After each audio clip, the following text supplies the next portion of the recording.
people walking the earth than underweight. By the year 2030, 1 in 2 people are going to be not just overweight, but obese. It sets the stage for all the bad things you don't want to get. Alzheimer's, heart disease, diabetes, obesity, cancer. Cancer is caused by food, and sugar is the number one culprit. I want to feel better now.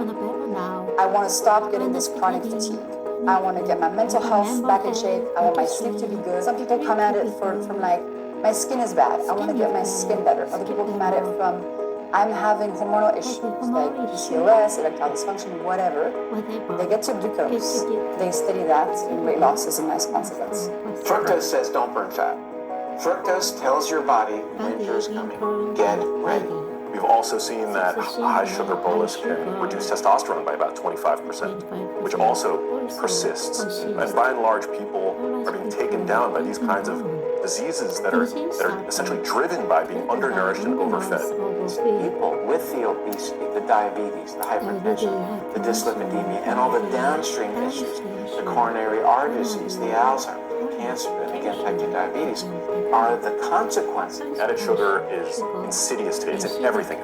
It's in sauces. It's in coffee beverages. Coffee chains, for a cup of coffee, we end up drinking dessert.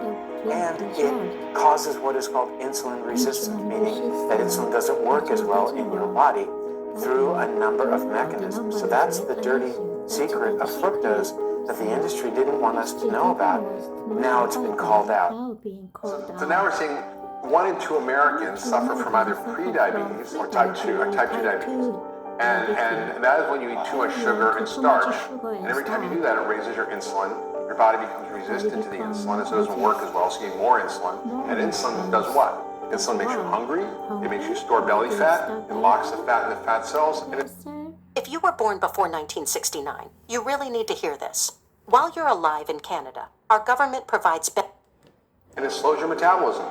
It's like a quadruple threat for your body to gain weight. These are the big killers. By sugar and food. Yes. So if you change your diet, you should be able to prevent or cure sometimes. Alzheimer's, yes, 100%. I mean, the studies are there.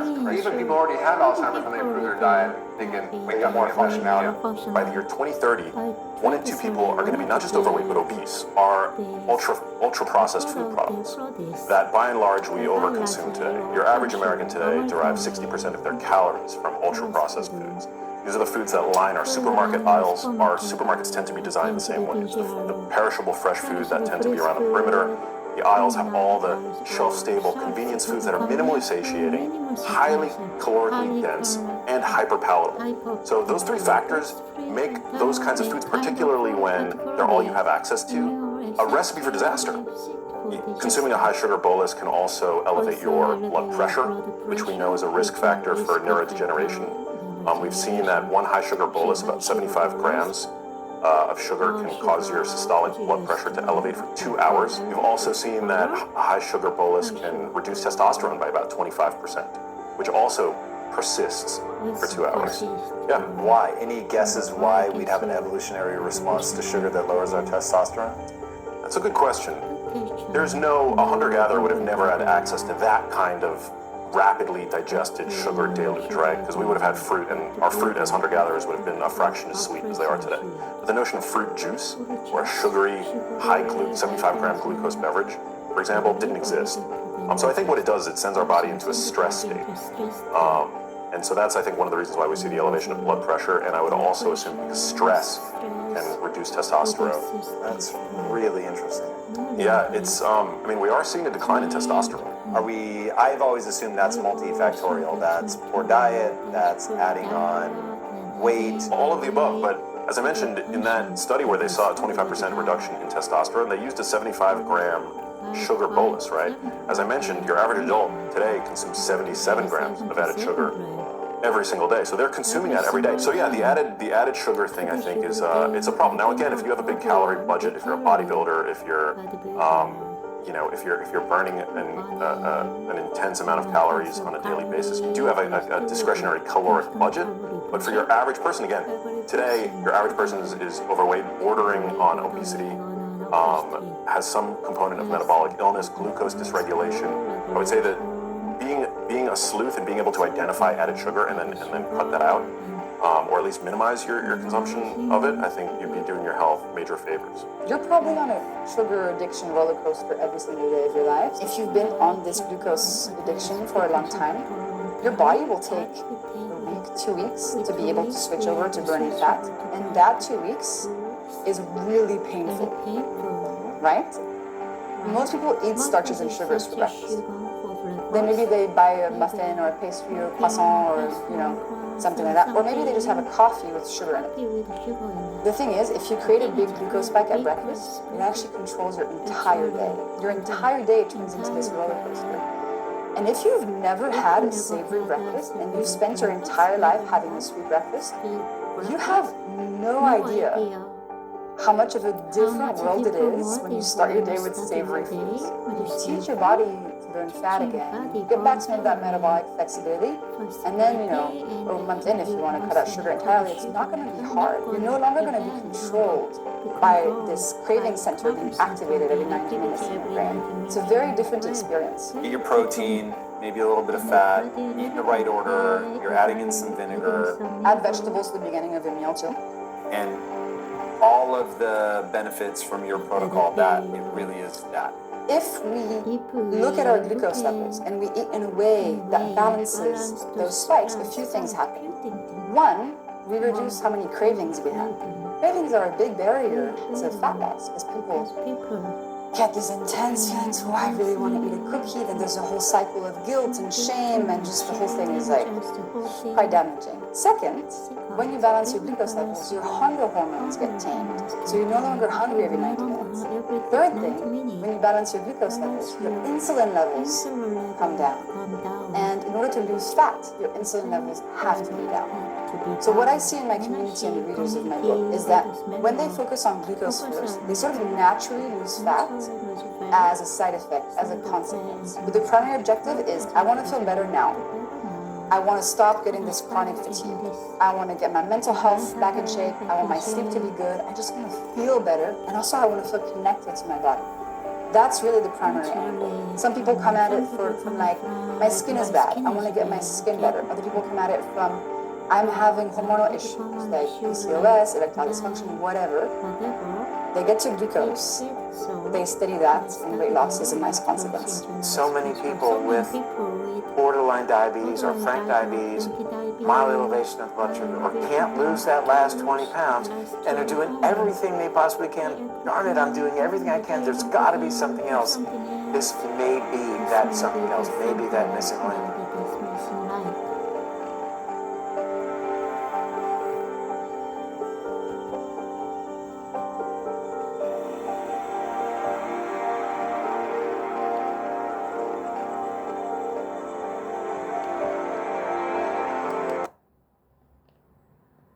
When you write, your tone influences how readers respond. With Grammarly, just highlight your text and type how you want to.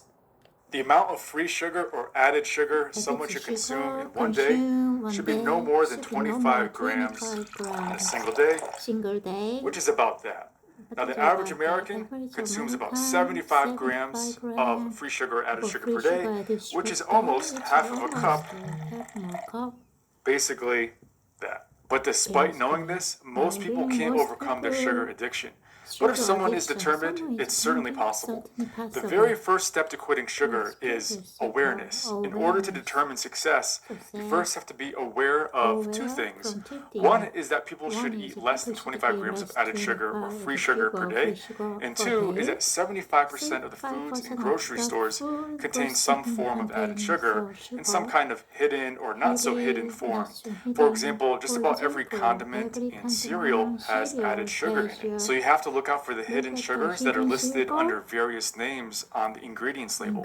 Things like high fructose corn syrup, dextrose, or maltose, and about 250 others. Food companies do a fantastic job of coming up with these clever names for sugar, like pineapple extract. So if you're able to know for sure that you're eating less than 25 grams of free sugar per day, you know that you have successfully quit sugar. Step number 2 is recognizing that you have a sugar addiction and understanding the negative impacts of excessive sugar consumption on your health. Something I talk about in many of my videos, including this one right here. Now, step number 3 is to never quit sugar cold turkey. Can it be done? Yes, but for most people, it ends up backfiring because the withdrawal symptoms are so strong that they end up binging on even more sugar than they would normally eat. So to quit sugar, you want to gradually reduce sugar intake in order to avoid suffering severe withdrawal symptoms. Now start by cutting back on added sugars in your diet, especially sugar that comes in the liquid form. So things like soda, juice, and coffee that contains syrup or other sugar that's added. Liquid sugar is the worst because it's highly concentrated and it's rapidly absorbed into the bloodstream, and this causes the pancreas to release massive amounts of insulin. Liquid sugar is the fastest way to develop insulin resistance. So after cutting out the liquid sugar, you can then move on to the next step, which is satisfying your sweet tooth with healthier alternatives, meaning whole fruit. For example, this means eating an apple and not a processed apple like applesauce or apple juice. The more that the apple is processed, the more fiber that is taken out of it, which means sugar is absorbed faster, causing a bigger insulin spike.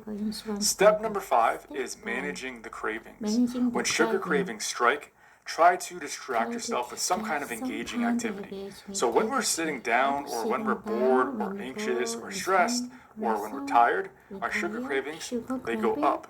So doing all the other stuff that is healthy for you ends up helping to reduce your cravings. So this means getting good sleep, exercising, stress reduction, drinking plenty of water, and eating regular healthy meals that include vegetables and so forth. Sugar cravings start in the hypothalamus part of your brain. Now, there's different hormones that affect the sugar cravings in the hypothalamus. This includes things like leptin, insulin, ghrelin, and GLP-1, glucagon-like peptide 1.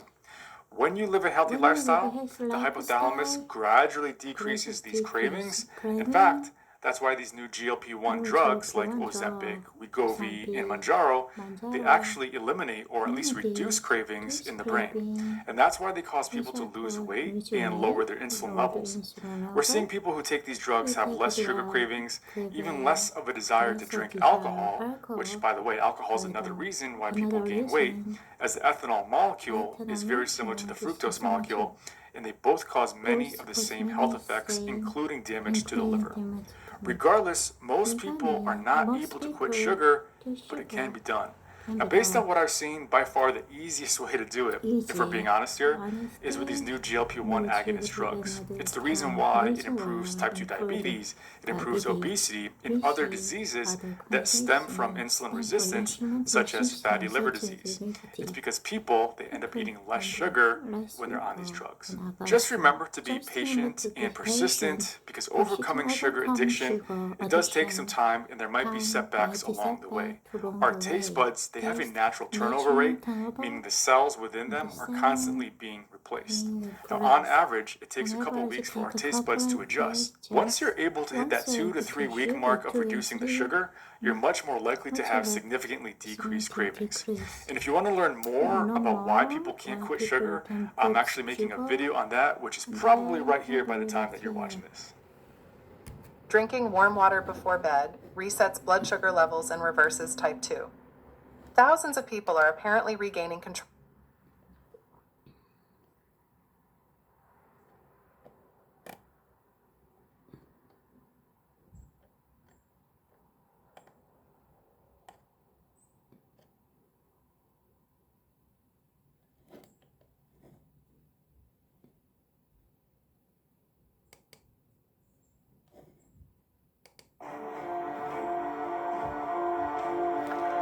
What if you heard that sugar, something we eat every day, was largely responsible for the worldwide explosion in obesity and some of the most chronic diseases of our time?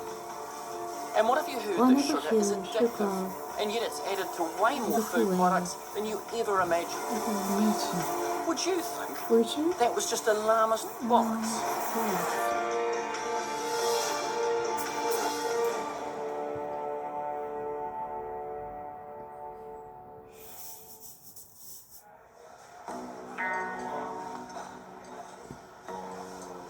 So the first time I heard all about the sugar being toxic stuff was an American bloke on the telly, and to be honest, I just rolled my eyes because it seems like everything's toxic and bad for you these days. And I don't have a lot of sugar. I have some of my coffee, I have the occasional cronut, and I figure I'm allowed because I exercise.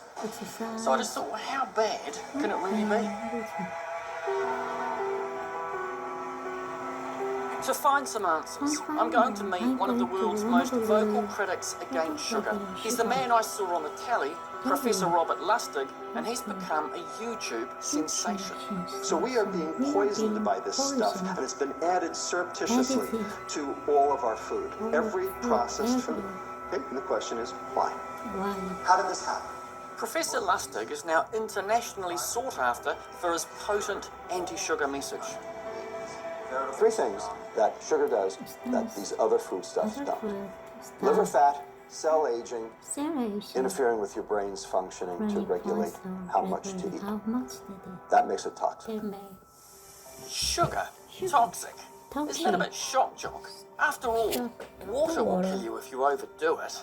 Dr. Lustig goes even further. He compares sugar with one of the most toxic substances out there. It's not the nicotine that's toxic, it's the tars that are toxic. The whole cigarette is toxic.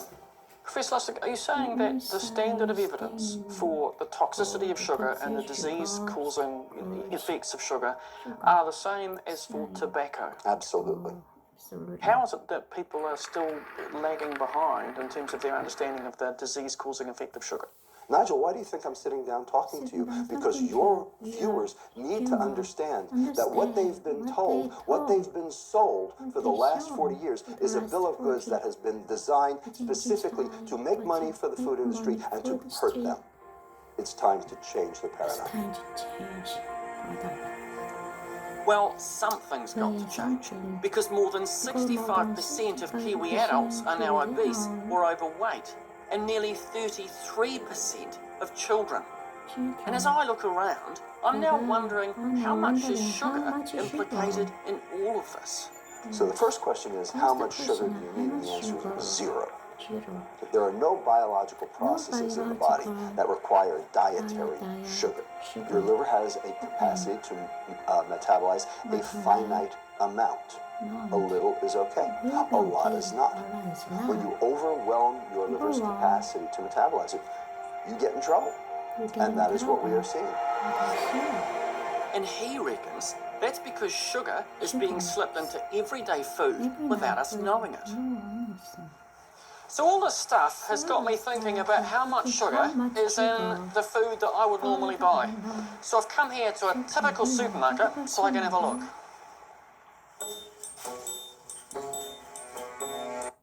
There's one simple sugar hack anyone can do to balance glucose levels almost overnight.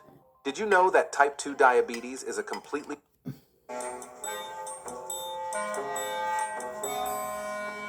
Right, so spreads. Now some of the stuff is obvious. You know, your chocolatey, nutty spread, you think that tastes nice. That's bound to have heaps of sugar. And it does. 2 teaspoons of sugar per serving. But you wouldn't expect, I wouldn't expect, say, Marmite. I wouldn't expect to have, to be honest, any sugar in it. But, in fact, it has 11.2 grams times 2.5, 28 grams of sugar in one of these little bottles, which is 7 teaspoons of sugar. I would not have expected 7 teaspoons of sugar in a thing of Marmite. So you couldn't get more kiwi than this. Tomato sauce. Oh my god.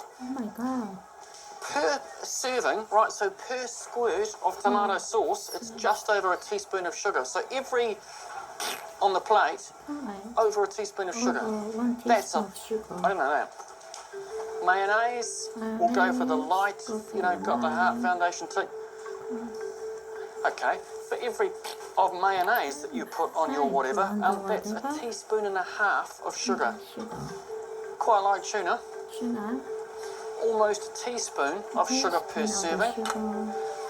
Down here, one of the old family favourites, baked beans. That has good God, per serving, there's almost 4 teaspoons of sugar.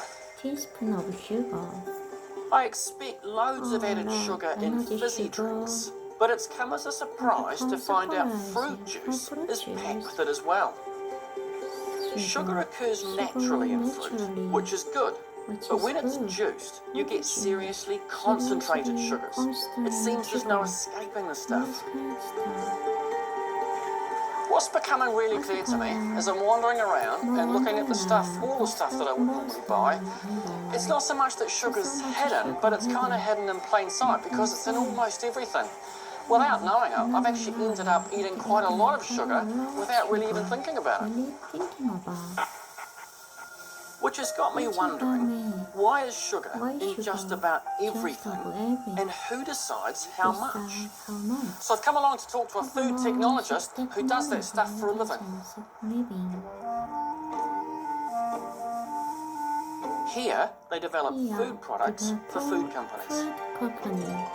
You know, it could be a muesli bar, it could be a dressing, it could be a meal. Like, I think, why is sugar in everything? I get why it's in ice creams and cakes. It's cheap, so often it's used to rebalance the cost of a product. For example, a dressing, and it was an oil-based dressing, and you take some of the oil out because it's an expensive ingredient, and bump up the sugar. So we're looking for the cheaper products, and to make the cheaper products, you've got to put in more sugar to reach that cheap price. The marketers have a view that the consumers won't go beyond a certain price point. How do you decide how much sugar to put in? Well, I guess it's a lot of trial and error. So you taste the product to make sure that everything tastes just right. The product would then be taken to a panel. Are they qualified tasters? I mean, who are the people on this panel? Well, smaller companies, it'll generally be like the marketing manager and maybe even the office staff. A larger company might be able to afford to run sensory panels to get feedback from their actual consumers. What constantly amazes me about the modern world is that marketers who seem to have a profession built on fluff and wonder make these really important decisions. Like, of course, you would take it to a marketer to see whether the food tastes good rather than someone who's actually a profession. I don't know, but you know what I mean? It's like... Well, the marketers are meant to know what the consumers want. So if they've done their job properly, they've done the research. But is it really about consumer demand? Or is it about profits? The food industry has been upping and upping the dose over the past century, and in particular in the past 30 years, and they found that when they did that, we bought more. So this is their juggernaut, this is how they're making money, and they don't want to stop, and they won't stop until they are remanded to stop. The question is, who's going to remand them? That's a question for debate.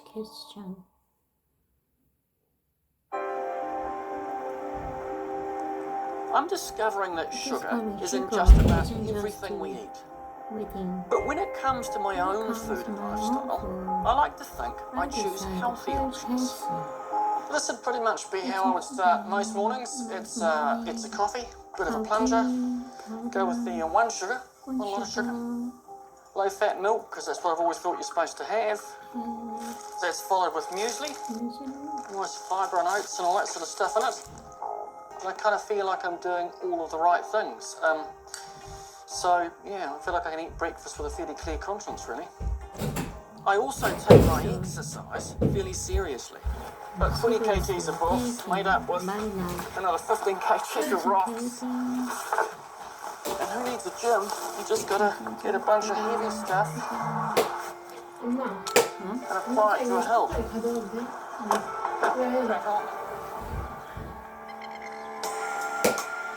이거 파티에 가보라고.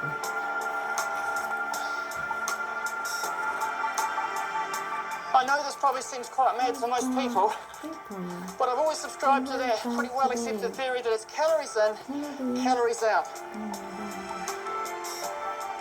And I like sweet stuff, so if I do this, then I can have my treats. Always cheap.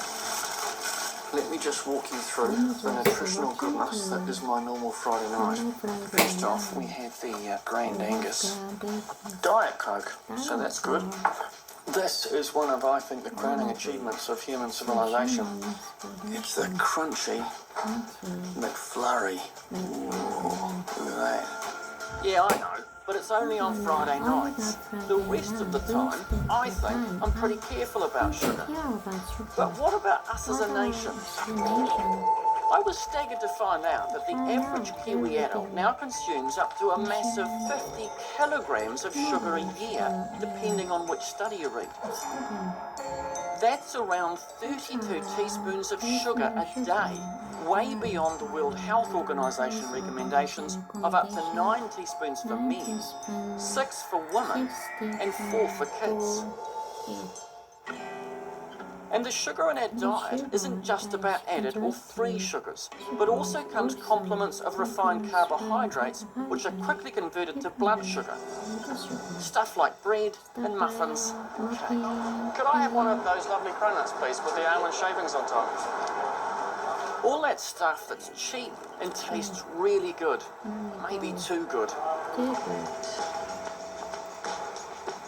Angela is your professional, young, life-on-the-run Aucklander. She shops, doesn't exercise, and she is a sugar fiend.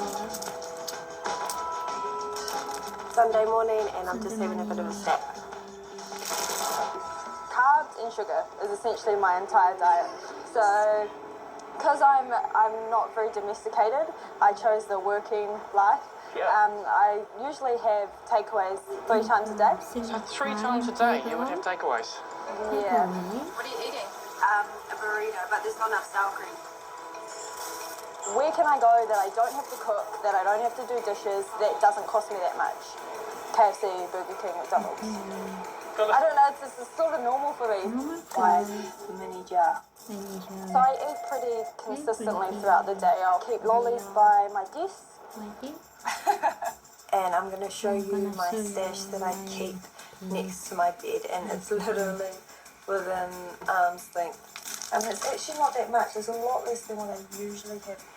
Now, at the risk of sounding like the crazy girl on the street that comes up and accosts you about your sugar use, do you ever think of yourself as perhaps being a bit of a sugar addict? I want to say no, but I think it's pretty obvious. Yeah, definitely. I don't know, I think I don't drink, I've never been drunk, I don't smoke, I've never done drugs or anything like that, and I think I'm allowed to have one thing that I'm kind of hopelessly addicted to, I guess, and sugar's it for me. She looks slim and healthy, but I'm seriously worried about Angela, so I'm going to send her to a registered nutritionist. I'm really nervous. I think it's like going in to get a growling from your parents before you get the growling. I have never seen a diet that bad in an adult before. So nervous, for so long. I'm actually like freaking my nails. Okay, that's not good. People in your circumstances tend to feel like they're bulletproof. Yeah, and you don't think about diet and the effects that it might have in 20 years or 25 years' time. If you keep going down this track in terms of your diet, you're only really inviting those chronic illnesses that you keep hearing about. Yeah. Sometimes, the only thing more difficult than running a business is finding the right words. Yeah, I don't know how I feel about that. A serious reality check. Because if Angela keeps this diet up, she could well join the estimated 250,000 Kiwis who are currently diabetic. Here at Middlemore Hospital in South Auckland, they're dealing with the fallout. 580 people are now hooked up to have their blood cleaned and purified by dialysis machines.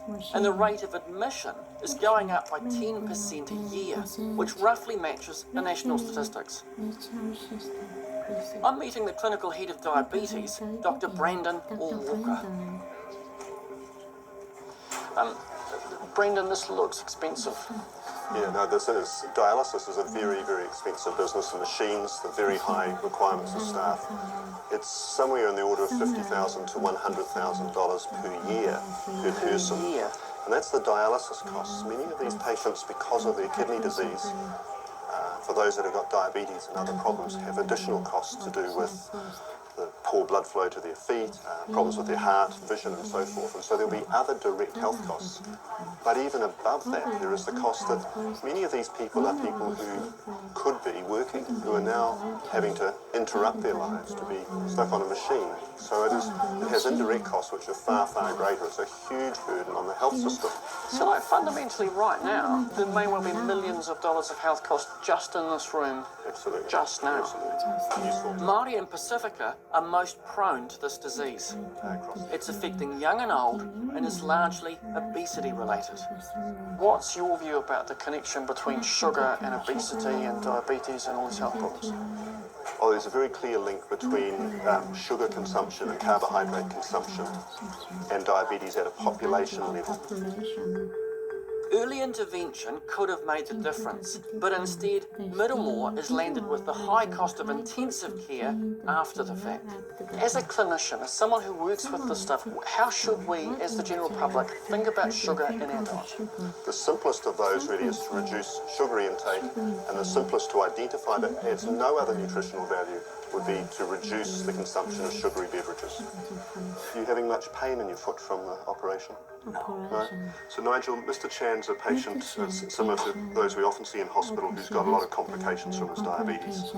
Those complications resulted in infections and amputation of his big toe.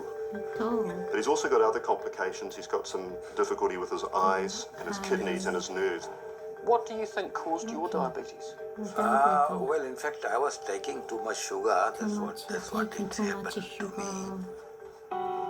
Even though I've got a family history of diabetes, you know, to me was, oh, Mum's taking her pills, Dad's taking his. Marilyn is 53.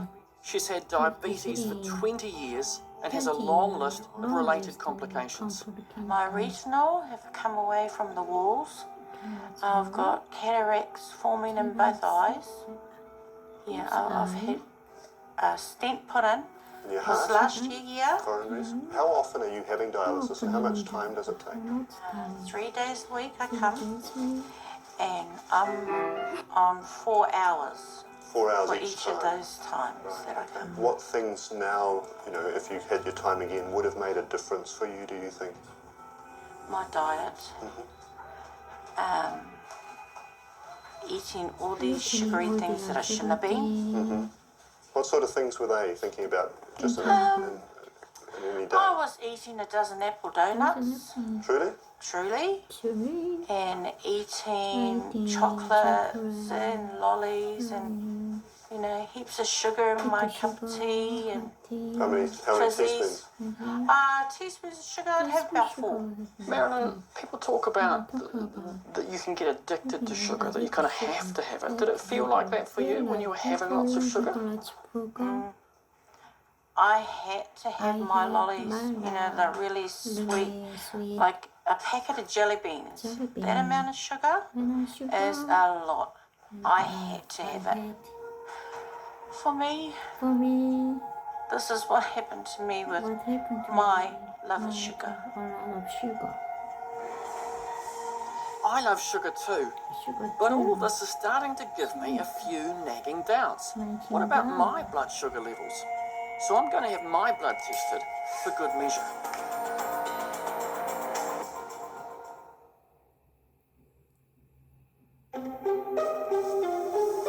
Sugar is strongly implicated in the worldwide obesity explosion and obesity-related diseases. For my part, though, I reckon I'm pretty sensible about food and exercise. So just quietly, I'll be pretty confident that I'm doing all right in terms of the health stuff and the diet stuff. But I've had a blood test and I've kept a food diary for a couple of weeks. And I've come for an appointment with Dr. Mickey Willardon, the registered nutritionist, to see how I'm doing. Well, I've got your results, Nigel.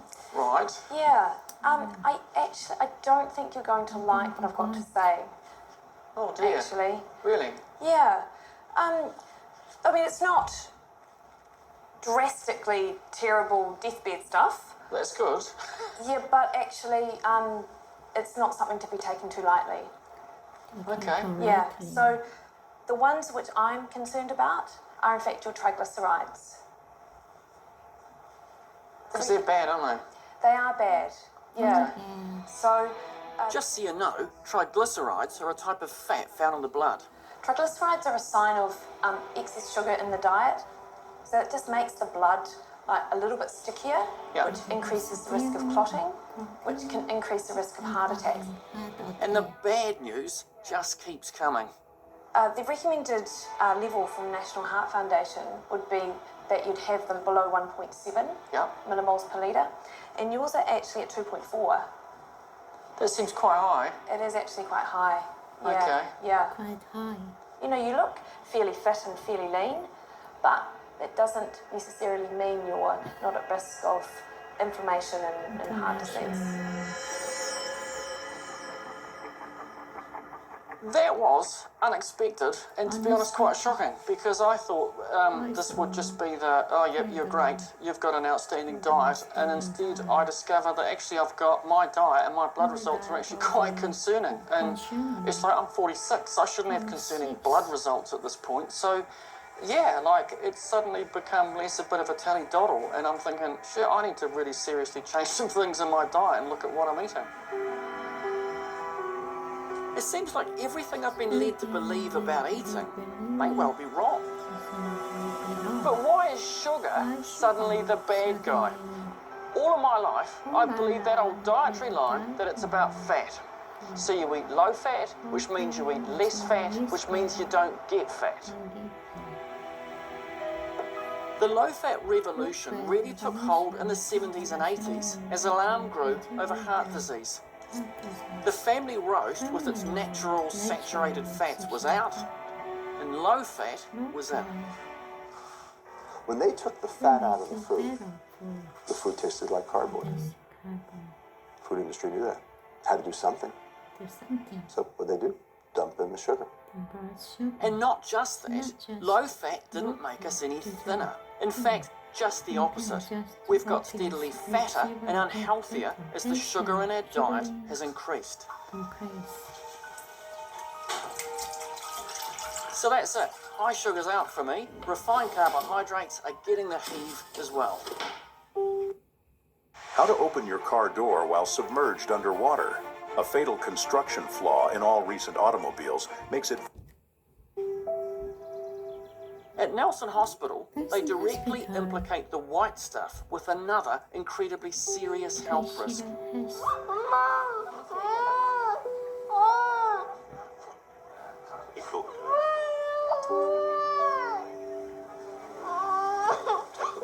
This time, it's the impact soft drinks and juices are having on children's dental health.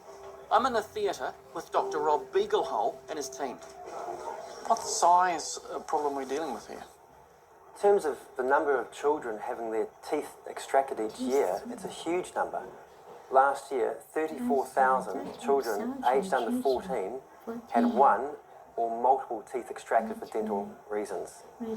And we also know that this number has been increasing year after year. So Rob, because even to a muppet like me, that looks like this thing's gone right there. Well, that's right, Nigel. What I can see here is that all of these front teeth here have holes or dental decay, that these shadows here decay. What we can also see is the permanent teeth up here. So unfortunately, this tooth here, which has decay into the nerve and is black in the mouth, is going to need to be extracted. It's worse than I imagined and totally preventable. That tooth's coming out. We heard from the parents that they admitted that they had a diet high in sugary drinks, and we know that sugary drinks is the #1 source of sugar in the New Zealand diet for children. The mother was talking about Coca-Cola in her baby bottle. Think about people going up at a nanny state, but sometimes you actually need a nanny. So this general anaesthetic is costing approximately $5,000 for taxpayers. Yeah. I guess the thing that really struck me is standing watching this, the room was full of anaesthetists, there were dentists, there were house surgeons, there were theatre nurses, there was all the kit that was in there was 3 hours worth of theatre time, and I just kept thinking, look, none of this needed to be.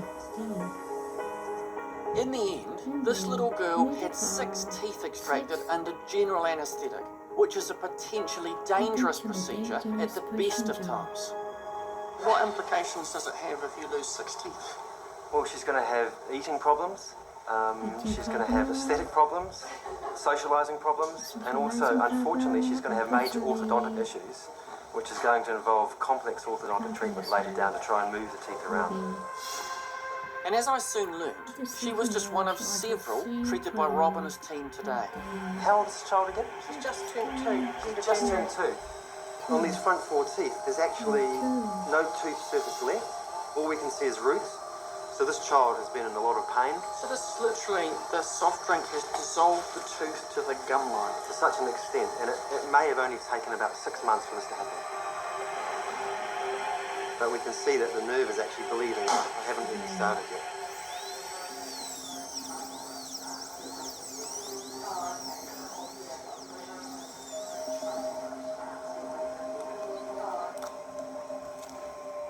As a parent, this is excruciating to watch.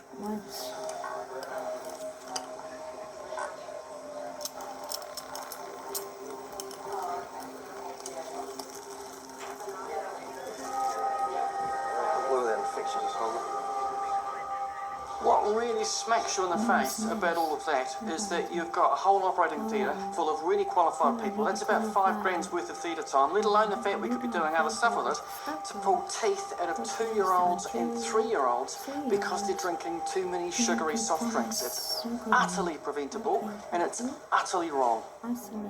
So just how much sugar goes into the soft drinks that are rotting our kids' teeth? So the likes of this one here, right, you're pretty standard 1.5 litres. Divided by 4.